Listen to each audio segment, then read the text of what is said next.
Hi guys, नमस्ते. माझ्या ब्लॉगमध्ये तुमचं स्वागत आहे. हे बघा, आता मी नवीन बेडशीट टाकलेलं आहे. आता नवरात्रीमुळं नवीन बेडशीट तुम्हाला दाखवते मी. हे बघा बेडशीट किती छान आहे ना. आता नवरात्रीमुळं हे बेडशीट टाकलेलं आम्ही दांडिया खेळतो पा. किती छान आहे ना, भारी दिसते बेडशीट. आणि हे 100 रुपयाला बॅग घेतलेली आम्ही. सगळी आमची बॅग तुटली हो. याचं बंद तुटलंय, चेन खराब झाली.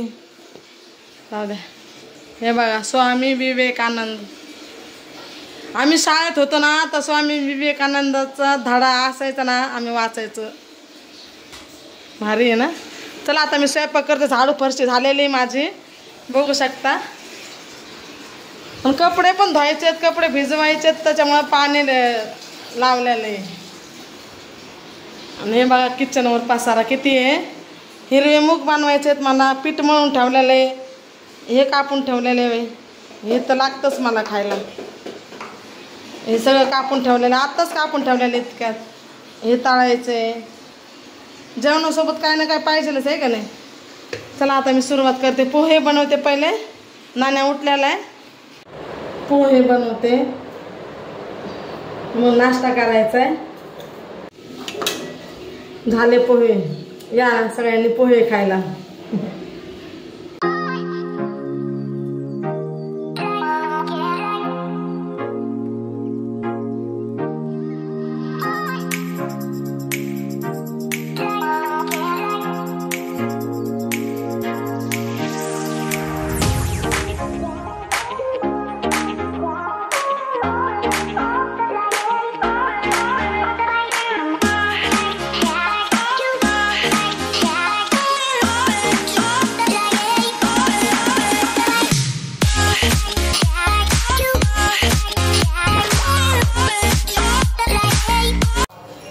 झाल्या माझ्या चपात्या.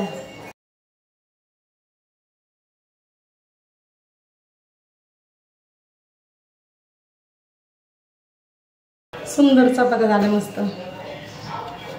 चपात्यांना तेल लावायचं, असं फोल्ड करायचं, असं गोल गोल करत नाही बसायचं. असं फोल्ड करून चपाती केल्या ना, चपात्या पण फुगत्यात आणि अशा मस्त असं सॉफ्ट होतात. छान खायला पण छान टेस्टी लागतात मस्त.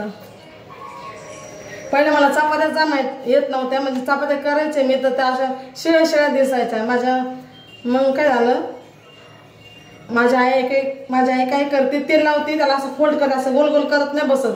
आणि चपात्या लावते. तिच्या चपात्या एवढ्या सुंदर होत्यात. मी तर चहासोबत 2-3 चपात्या खायचे. आता पण खाते, मला लय आवडतात तिच्या हाताच्या चपात्या. छान बनवते ती. आता भाजी बनवते.